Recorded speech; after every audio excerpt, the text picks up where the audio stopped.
Testing, testing, 1, 2. Welcome to our press conference today, Monday, September 29th, at the Portland Building. We're here for a joint statement from mayors across the region.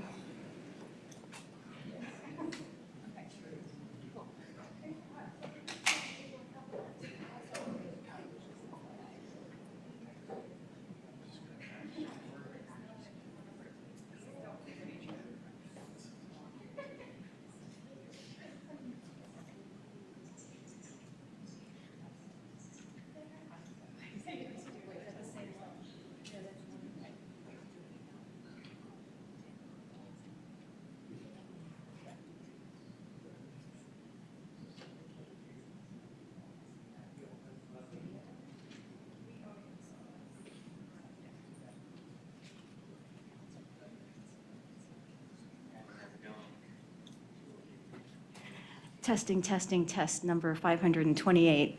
Thank you.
Yeah.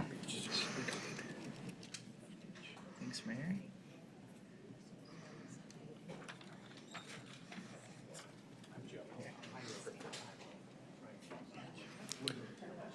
And mayors will have everybody sort Yeah. of Coming over. scoot in together if you can. It's okay for everyone layered in. Come on down, feel free to fill in the gaps. Yeah, I'm assuming I see. Hi, Tim. Nice to see you. It's good seeing you. Yeah, back at you. All right. Gentlemen. You can offer me that. Housekeeping. Thanks, Dad. Just at least. Come on, Joe. Yeah, that's good. Okay. Well, thank you all for coming. I'm not sure there's been a joint statement quite like this in Oregon, but I'm very glad and I'm hopeful for the shared purpose. Fellow mayors, our joint statement is a statement of shared values. It asks for clarity and a return to precedent in the role of our armed forces and our federal law enforcement. It speaks to the progress we've made in public safety and prosperity and our commitment to our immigrant communities. The Oregon National Guard, who will come to our cities, are our friends and neighbors. They are here when wildfires rage or floods destroy or overseas conflicts require their protection. That's their job, not this. When these volunteers answered the call to service, They made a solemn promise to their communities and to the nation that the federal administration is now dishonoring. The justification for their presence in our cities is either a misunderstanding or a lie. I hope it is a misunderstanding that we can soon resolve. Oregon has always welcomed anyone who comes with blueprints or textbooks, stethoscopes, or to lend a helping hand. Our community is uncertain and scared of those who come instead with rifles, with boots, with body armor, even when those who carry them come from our own communities. In my moments of doubt, I worry that Portland will go it alone, as we have in the past. When I look around the room today, I know we are more together than we have ever been. We're together because the mayors in this room do not measure ourselves by who is the most loud or inflammatory. We measure ourselves by our ability to make friends and to build bridges. We measure ourselves by the love of our communities and our commitment to service.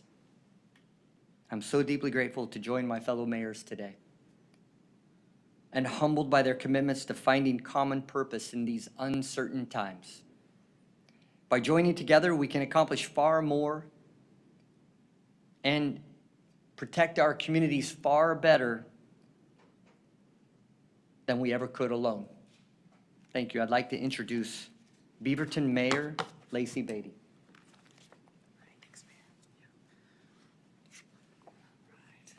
All right, good afternoon. I am Lacey Beatty, the very lucky mayor of Beaverton and one of Portland's closest neighbors.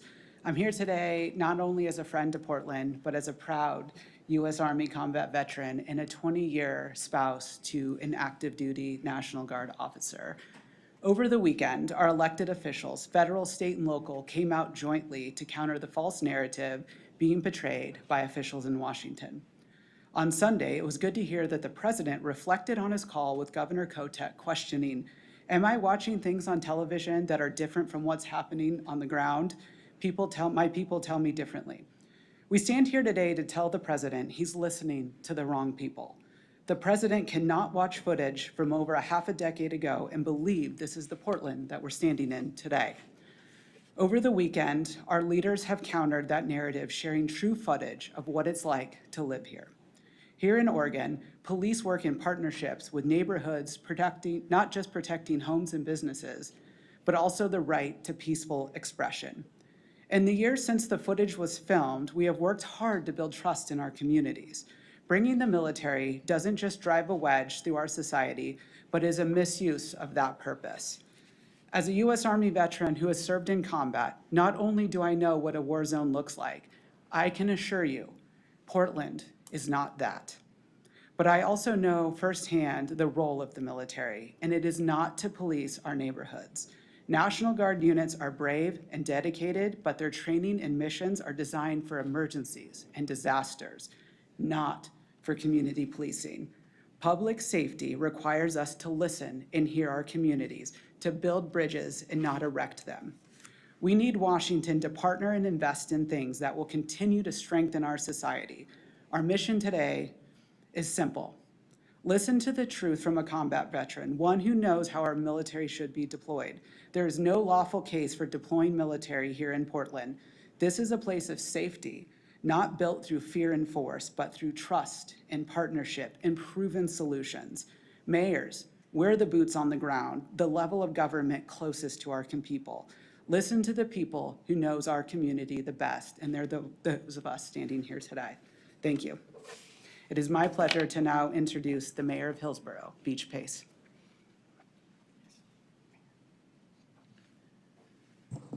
Hello everyone, my name is Beach Pace. I get to be the mayor of Hillsboro. I'm also a West Point graduate and also a veteran. I can only concur with what Mayor Wilson and Mayor Beatty said. I'm here to stand in solidarity with Portland. I'd now like to introduce Mayor Wenzel, Melinda Wenzel of the City of Forest Grove.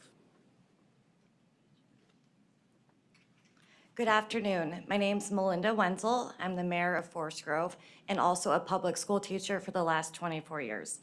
Today, we come together with a clear and unified message. We reject the unprecedented militarization of law and immigration enforcement.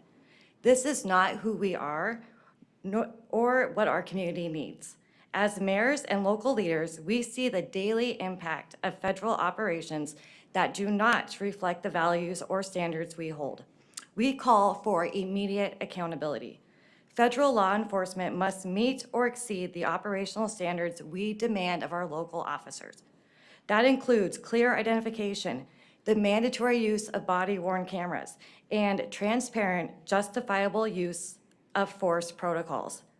This is not just about policy, it is about people. The current trajectory of militarized enforcement disproportionately harms historically marginalized communities. We owe them better. We owe our cities better, and we will continue to push for a future where safety is not built on force, but on fairness, dignity, and trust. Thank you. I would now like to introduce Gladstone Mayor Milch.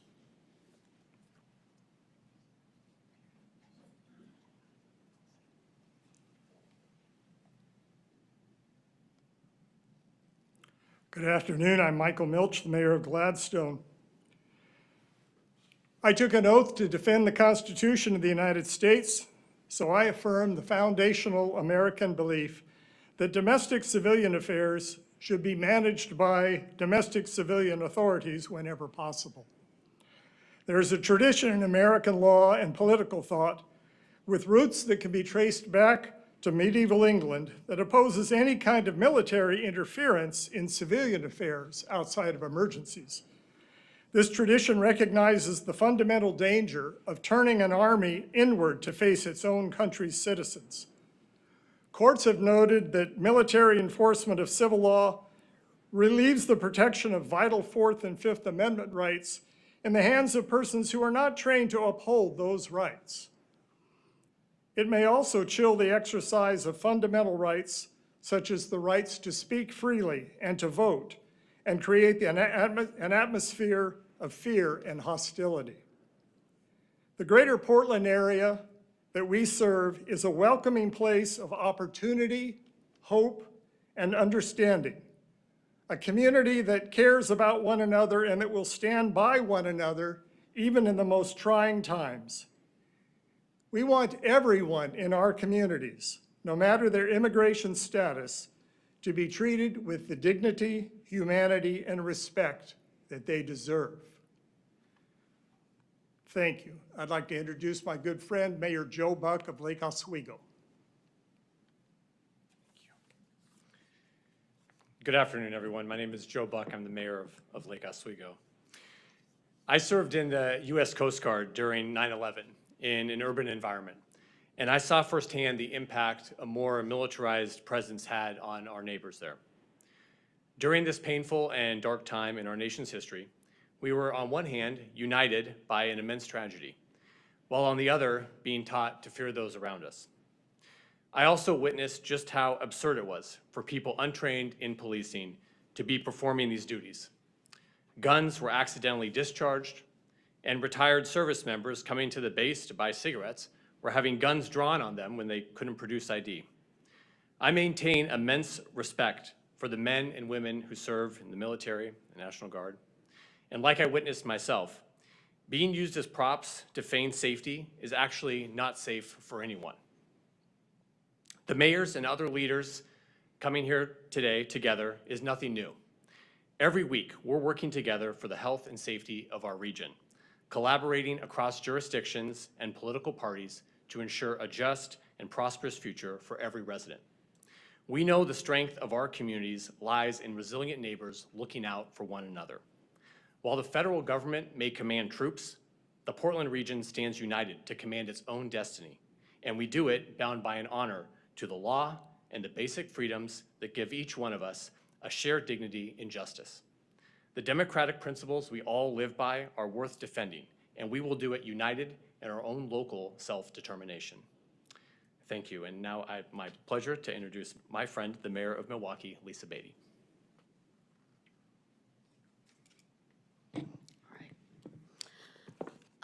Yeah, as said, I am Lisa Beatty, Mayor of the City of Milwaukie, a neighbor immediately to the south of Portland. I really want to thank Mayor Wilson for bringing all the mayors together for this message. I take great comfort in the fact that we've pulled together as a region and joined from east, west, north, and south across the Portland area. I am not as eloquent as some of my fellow mayors, so I am going to venture a little bit off and tell a personal story, and I hope I can tell this without breaking down. My father, I'm not a veteran, unlike many of the mayors up here who have served our country. I'm not a veteran, but my father died this past week, and he had served 42 years in the National Guard and the Army Reserves. He retired as a colonel from the Army Reserves. You know, I didn't know a lot about what that meant. I knew he went away for a couple of weeks every year. He called it drill, and I thought it was this, you know, physical labor, and maybe it was at some point, but he just referred to it as drill. He did some assignments to the Pentagon. He did some of these big military exercises in Europe and in Southern California. It was only when I was in high school, I actually, with a sibling, accompanied him on one of his summer trips, his 2-week summer stints, and I, as the oldest, had to entertain my little sister while he was busy during the day, and I finally asked him, I said, what are you doing over there on the base anyway? Because he wasn't carrying around anything that was a weapon or tactical gear. He was carrying around binders. And he said, oh, this year I'm teaching riot control. And that was like a shock to me. I was like, what does my dad know about riot control? And it was a learning moment for me to find out that there was a whole side of my father that I didn't know. So sometimes, unfortunately, there's a need in America for armed forces equipped to perform riot control. Luckily, we have not had that need in several decades. We certainly do not have that need today in Washington, D.C., in Chicago, or in Portland. I know my father would say that if he were with us today. He understood the importance of keeping trust and good relations between the military and civilians in our country. He understood that calling out the military for frivolous reasons threatens that trust. Federal law enforcement actions are already frightening people of color in our communities, both foreign and U.S. born. This will only further deteriorate trust in the federal government. Calling out military forces also likely serves as a deterrent to younger adults for serving in the National Guard and the reserves. It is ridiculous to take young adults away from their families for a fabricated reason. And will we have them when we truly need them? Please let the National Guard members stay home and continue their work and family lives. They are not needed here. And I will introduce my friend, Mayor of Sherwood, Tim Rosner. Thank you, Mayor Beatty.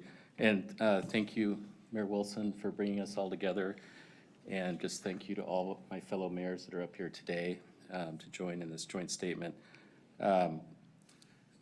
So I'm the mayor of Sherwood, and I'm also a U.S. Air Force veteran. And I was a member of the reserves for many years. I'd like to begin by just saying our city is not a war zone.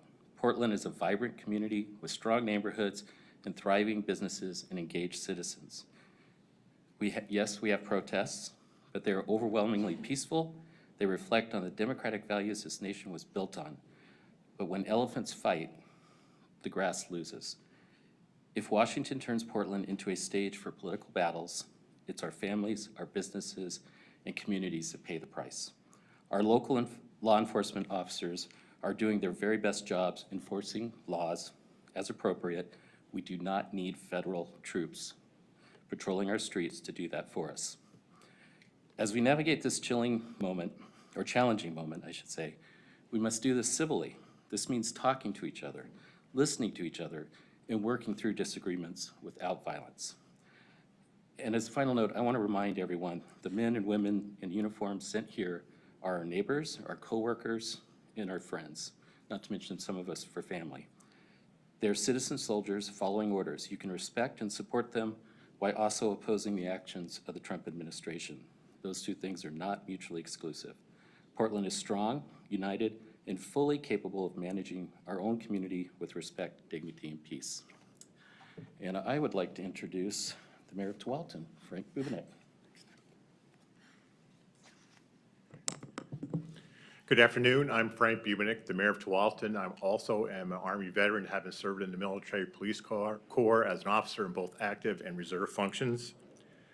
We gather today to affirm a simple truth. There is no need for federal military intervention in our peaceful region. The joint statement signed by the region's mayors sends a clear message. The Portland metro area is safe, thriving, and fully capable of governing itself. Let me be clear, our communities are peaceful. We are not in crisis. We are not under siege. We are a vibrant, economically robust region contributing over $200 billion annually to our nation's prosperity. Our streets are safe, our neighborhoods are strong, and our local law enforcement maintains the highest standards of professionalism and accountability. The federal government's push for militarized enforcement has no place here because it is simply not needed. We have effective community policing, violence prevention programs, and evidence-driven crime reduction strategies. Our officers wear body cameras, follow strict protocols, and have built the trust relationships that make our communities truly safe. Our immigrant neighbors, who represent 15% of our workforce and contribute $12.4 billion to our economy, are not threats requiring a military response. They are nurses caring for our sick, entrepreneurs creating jobs, STEM workers driving innovation, and families strengthening our community. Federal militarization does not enhance safety in peaceful areas. It creates problems where none exists. It inflames tensions, undermines local authority, and threatens the constitutional rights of law-abiding citizens to assemble, speak freely, and express their views. We don't need federal agents patrolling our peaceful streets. What we need is respect for our local governance, recognition of our community's peaceful nature, and protection of our constitutional rights that make America great. The Portland metro area stands united. We are peaceful, we are strong, and we will protect our community from unnecessary federal overreach. With that, I'd like to introduce my friend of the adjacent city of West Linn, Mayor Rory. Thank you, everybody. I'm Roy Bialostowski, the mayor of West Linn. This is the first major press conference I've been to, and the fact that we are all here shows the significance and the extraordinary nature of this moment. And I want to recognize Mayor Wilson's leadership and bringing us all together. And really, he's an outsider coming into City Hall 9 months ago, and he's led with extraordinary humility to get the city through this and keep people calm and bring us as mayors together. Portland is the lifeblood of our collective region, our economy, and the city under Mayor Wilson's leadership has turned the corner in its recovery after the pandemic,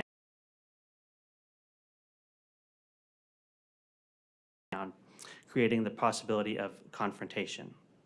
This militarization further divides our communities. It puts our own community members, who are National Guard members, in the place where they're, in the situation where they're confronting protesters from their own communities. It's a bad situation. And this, Mayor Wilson's leading on ending unsheltered homelessness and addiction and cleaning up our streets, and the militarization that's taking place simply distracts from that important effort. I'd much rather be here talking about that and the success that the city's had in those fronts. And as a region and country, we need to tone down the rhetoric. Using language like full force is authorized is not helpful, stirs people up, and scares people. And so I stand with Mayor Wilson and all my colleagues here against the unnecessary militarization of our region. Thank you, everybody. Excuse me, I got to introduce the next speaker, who's my good friend from my neighboring city, Mayor Sean O'Neill from the city of Wilsonville. Thank you. I want to thank Mayor Wilson for the opportunity to speak today, your thoughtful remarks and those remarks of my fellow mayors. As mayor of Wilsonville, I believe real public safety requires state and local leadership, trust, and a firm commitment of upholding constitutional rights, especially the First, Fourth, Fifth, 10th, and 14th Amendments.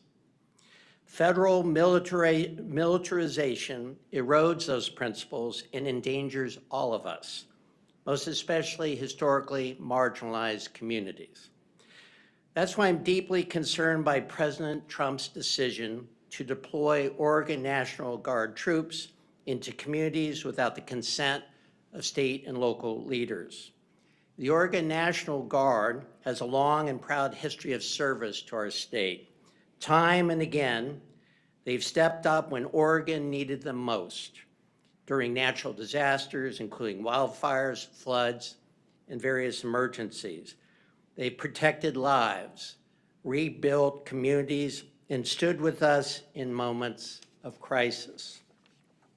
Oregonians know the Guard as neighbors who serve with courage, humility, and care.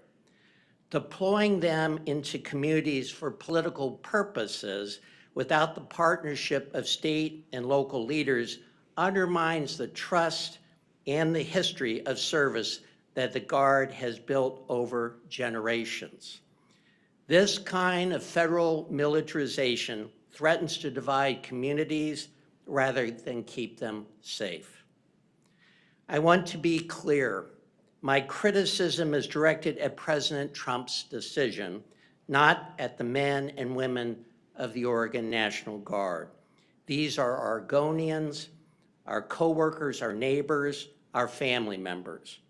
They serve with honor, and they deserve our respect and gratitude, not blame for political decisions made far from the communities they serve and protect. In Wilsonville, we talk about the Wilsonville way, building trust, working together, and ensuring everyone belongs. That's not just a slogan. It's a way of governing that depends on collaboration, accountability, and respect for democratic institutions and values. It also depends on the checks and balances of our democratic system, the safeguards that prevent any one branch of or level of government from overreaching its authority. When decisions come from the ground up, we build strong communities. When they're imposed from the top down, especially by threat of force, we risk weakening the very fabric of our democracy. The real issue here is not just public safety. It is about how power is exercised in a democracy. Our system depends on respecting state and local authority, constitutional rights, and the voices of the people, no matter who sits in the White House or what party they belong to. We must reject any slide towards authoritarianism, whether it comes from the left or the right. Public safety is strongest when communities work together, not when they're treated like occupied territory. I join my fellow mayors across this region in urging the Trump administration to reconsider this action. Our communities need solutions that build trust, protect rights, and keep people safe, not decisions that